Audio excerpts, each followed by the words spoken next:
Hello! Hello, magandang araw po sa atin lahat. Bumalik na naman po yung mga kasinungalingan na mga lalong-lalo na kung sinungaling si Digong, natural sinungaling din ng anak, supporters, mga amuyong, ha? Para silang mga sinungaling, panoorin nyo to. Ay, alam ko napanood nyo na to pero I want you to Hello. Hello. Puta. Hello. Hello. Mim. Hello. Hello. Hello. Okay.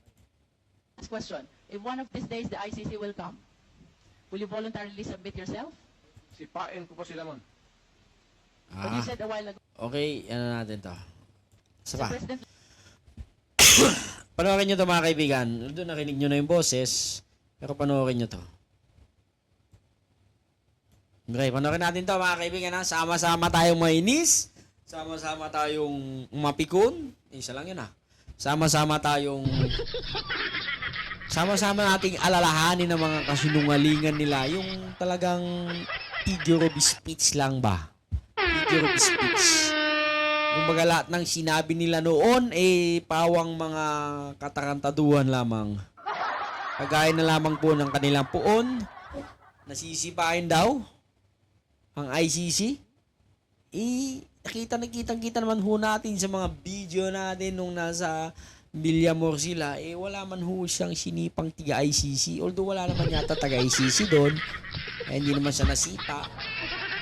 Hindi naman siya sumipa. Walang tiga ICC. Tiga Interpol lang. Diba?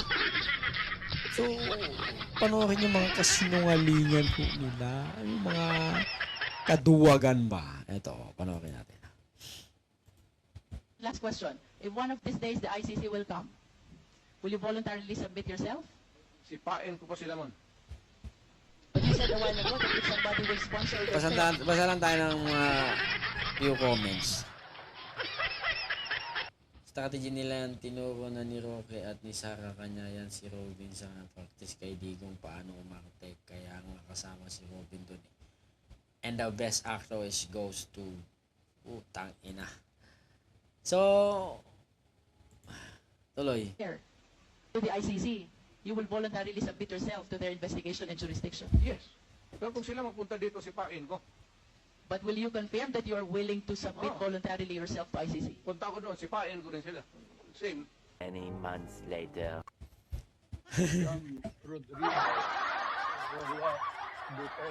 Who knows?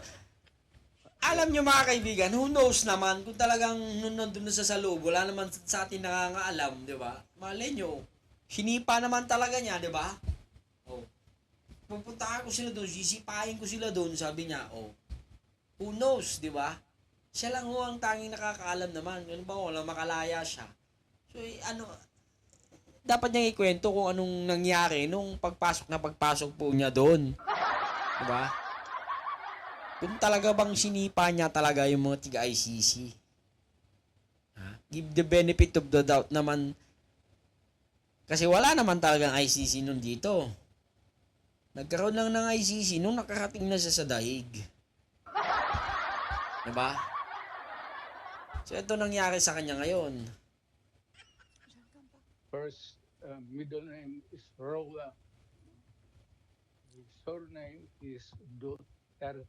Now, with regard to the health issues of Mr. Duterte, Wow. Kahit naman ho maging presidente ho si Sara hindi ho makakauwi itong mamang to. Hanggat hindi po natatapos ang huan trial. Yun lang. was of the opinion that you Nanawagan kami sa mga lahat ng mga DDS. Talagang yung mga sinabi nyo naman ho, dapat naman ho sanang tuparin ninyo. the detention facility. Di ba? Mr. President, last question. Tuparin naman ho ninyo. Hindi, wag naman ho yung parang figure of speech lang talaga kayo. Kayabangan lang ba? Kayabangan lang. Buisit.